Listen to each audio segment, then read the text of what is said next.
നമസ്കാരം. ഇറാൻ പ്രസിഡന്റിനെ കൊന്നതാണെങ്കിൽ ഇസ്രായേൽ ലോകരാജ്യങ്ങൾക്ക് തന്നെ വൻ ഭീഷണിയാകും.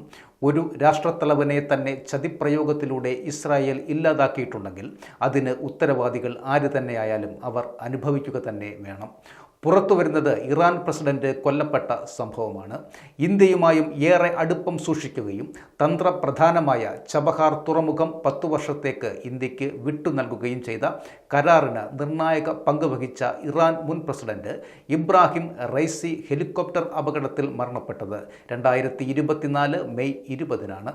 ഈ മരണം ആസൂത്രിതമായ ഒരു കൊലപാതകമായിരുന്നു എന്നാണ് ഇപ്പോൾ പുറത്തുവരുന്ന വെളിപ്പെടുത്തലുകൾ സൂചിപ്പിക്കുന്നത്.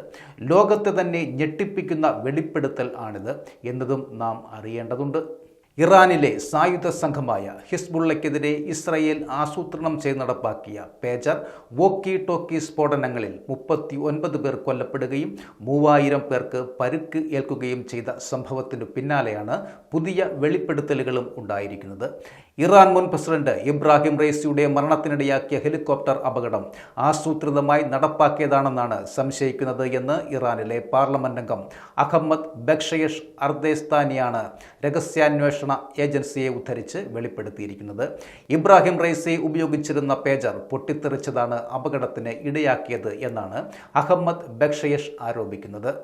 റൈസിയും ഒരു പേജർ ഉപയോഗിച്ചിരുന്നു. എന്നാൽ അത് ഇപ്പോൾ വ്യാപകമായി പൊട്ടിത്തെറിക്കപ്പെട്ട പേജറുകളിൽ നിന്ന് വ്യത്യസ്തമായ തരത്തിൽപ്പെട്ടതാകാമെങ്കിലും ഹെലികോപ്റ്റർ അപകടത്തിൽപ്പെട്ടതിന് പിന്നിൽ പേജർ സ്ഫോടനം ആകാനുള്ള സാധ്യത വളരെ ഏറെയാണെന്നും അദ്ദേഹം ചൂണ്ടിക്കാട്ടുകയുണ്ടായി. ഇറാൻ സൈന്യത്തിൻ്റെ കൂടി അറിവോടെയാണ് ഹിസ്ബുള്ളയ്ക്ക് വേണ്ടി പേജറുകൾ വാങ്ങിയിരുന്നത്. അതുകൊണ്ട് തന്നെ ഇറാന്റെ രഹസ്യാന്വേഷണ വിഭാഗം വിഷയത്തിൽ കൂടുതൽ അന്വേഷണം നടത്തുമെന്നും അഹമ്മദ് ബക്ഷയഷ് വ്യക്തമാക്കിയിട്ടുണ്ട്.